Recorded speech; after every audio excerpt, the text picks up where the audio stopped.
आज की कहानी है सास हो तो ऐसी वरना ना हो। बहू कहाँ मर गई, अंदर से आवाज, जिंदा हूँ माँ जी। तो फिर मेरी चाय क्यों अभी तक नहीं आई? कब से पूजा करके बैठी हूँ, ला रही हूँ माँ जी। बहू चाय के साथ भजिया भी ले आई।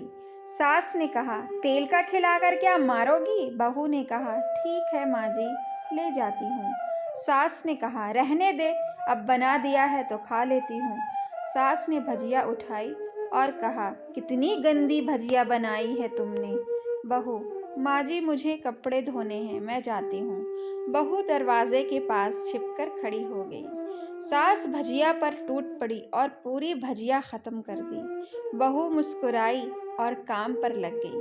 दोपहर के खाने का वक्त हुआ। सास ने फिर आवाज लगाई, कुछ खाने को मिलेगा? बहू ने आवाज नहीं दी।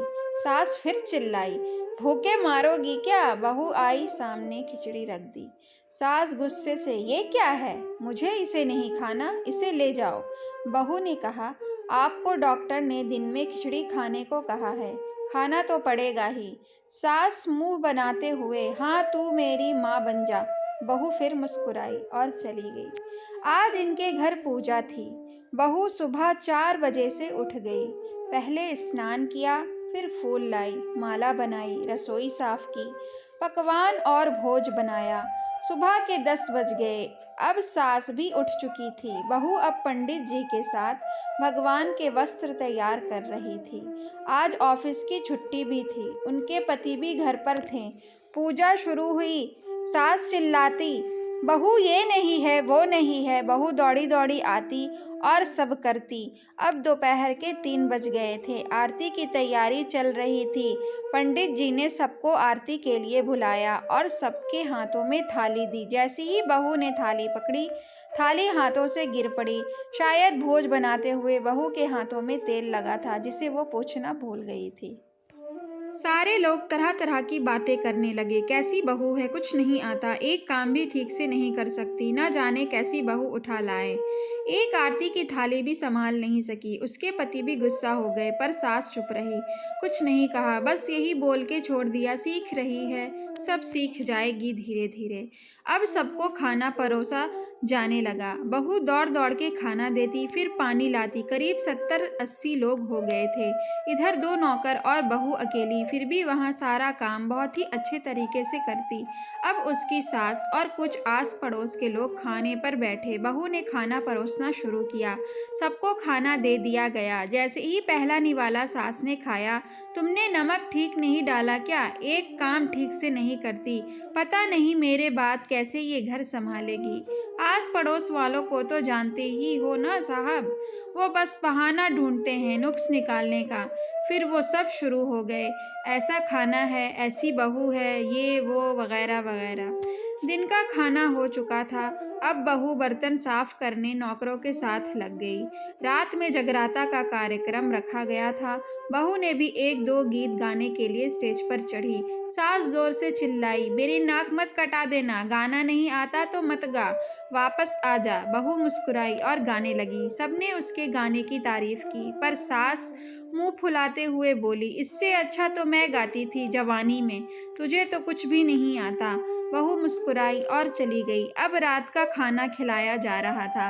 उसके पति के ऑफिस के दोस्त साइड में ही ड्रिंक करने लगे। उसका पति चिल्लाता, थोड़ा बर्फ लाओ, तो सास चिल्लाती, यहाँ दाल नहीं है। फिर चिल्लाता, कोल्ड ड्रिंक नहीं है, पापड़ ले आओ। इधर उधर आखिरी में उसके पति की शराब गिर पड़ी उसके एक दोस्त पर और बोतल टूट गई। पति गुस्से में 2 झापड़ अपनी पत्नी को लगाते हुए कहता है, जाहिल कहीं की, देख कर नहीं कर सकती, तुझे इतना भी काम नहीं आता। सारे लोग देखने लगे। उसकी पत्नी रोते हुए कमरे की तरफ दौड़ी। फिर उसके दोस्तों ने कहा, क्या यार, पूरा मूड खराब कर दिया, यहाँ नहीं बुलाया होता, हम कहीं और पार्टी कर लेते। कैसी अनपढ़ गंवार बीवी ला रखी है तूने, उसे तो मेहमानों की इज्जत और काम करना तक नहीं आता, तुमने तो हमारी बेइज्जती कर दी। अब आस पड़ोस की औरतों को और बहाना मिल गया था। वो कहने लगीं, देखो क्या कर दिया तुम्हारी बहू ने, कोई काम की नहीं है।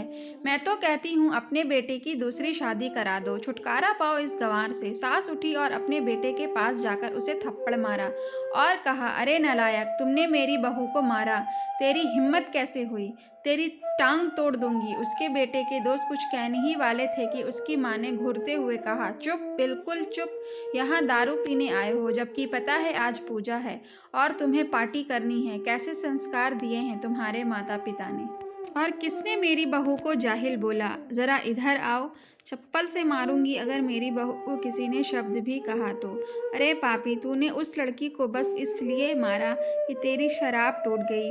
पापी, वो बच्ची सुबह 4 बजे से उठी है, घर का सारा काम कर रही है, ना सुबह से नाश्ता किया, ना दिन का खाना खाया, फिर भी हंसते हुए, सबकी बातें सुनते हुए, ताने सुनते हुए घर के काम में लगी रही। तेरे यार दोस्तों को वो अच्छी नहीं लगी, जूते से मारूंगी तेरे दोस्तों को जो कभी उन्होंने ऐसा कहा। उसके यार दोस्त चुपके से खिसक लिए।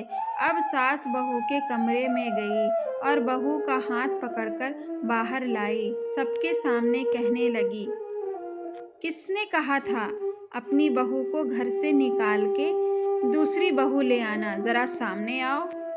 कोई सामने नहीं आया। फिर सास ने कहा, तुम जानती भी क्या हो इस लड़की के बारे में, ये मेरी माँ भी है, बेटी भी। माँ इसलिए मुझे गलत काम करने पर डांटती है और बेटी इसलिए कभी कभी मेरे दिल की भावनाएं समझ जाती है, मेरी दिन रात सेवा करती है, मेरे 1000 ताने सुनती है, पर एक शब्द भी गलत नहीं कहती, न सामने न पीठ पीछे। और तुम कहती हो दूसरी बहू ले आऊं, याद है ना छुटकी की दादी, अपनी बहू की करतूत। सास ने गुस्से में पड़ोस की महिला को कहा, अभी पिछले हफ्ते ही तुम्हें मियाँ बीवी भूखे छोड़ घूमने चले गए थे। मेरी इसी बहू ने 7 दिनों तक तुम्हारे घर पर खाना पानी, यहाँ तक कि तुम्हारे पैर दबाने जाती थी, और तुम इसे जाहिल बोलती हो। जाहिल तो तुम सब हो जो कोयले और हीरे में फ़र्क नहीं जानते। अगर आइंदा मेरी बहू के बारे में किसी ने एक लफ्ज़ भी बोला तो मुझसे बुरा कोई नहीं होगा, क्योंकि ये मेरी बहू नहीं, मेरी बेटी है। बहू सिसकियाँ लेते हुए फिर कमरे में चली गई। सास ने एक प्लेट उठाई और भोजन परोसा, बहू के कमरे में खुद ले गई। सास को भोजन लाते देख तो बहू ने कहा, अरे माँ जी, आप क्या कर रही हो, मैं खुद ले लेती। सास ने प्यार से ताना मारते हुए कहा, डर मत, इसमें जहर नहीं है, मार नहीं डालूंगी तुझे। तुझे नई सास चाहिए होगी, पर मुझे अभी भी तू ही मेरे घर की बहू चाहिए। बहू ने अपनी सास को रोते हुए गले से लगा लिया। सास भी रो दी पहली बार और कहा, चल खाना खा ले। फिर मजाक करते हुए कहा, फिर मेरे पैर दबाने चली आना, और ये ख्याल मन में मत लाना कि सास पैर बोलती है किसी दिन मैं इसका गला दबा दूंगी, क्योंकि कभी मैं भी यही सोचती थी। दोनों खूब हंसने लगती हैं। तो दोस्तों, ये थी आज की कहानी। आशा करती हूँ कि ये कहानी आपको अच्छी लगी होगी। अगर अच्छी लगी हो तो मेरे चैनल नाज़वाज़ को लाइक शेयर और सब्सक्राइब ज़रूर करें। Thanks for watching.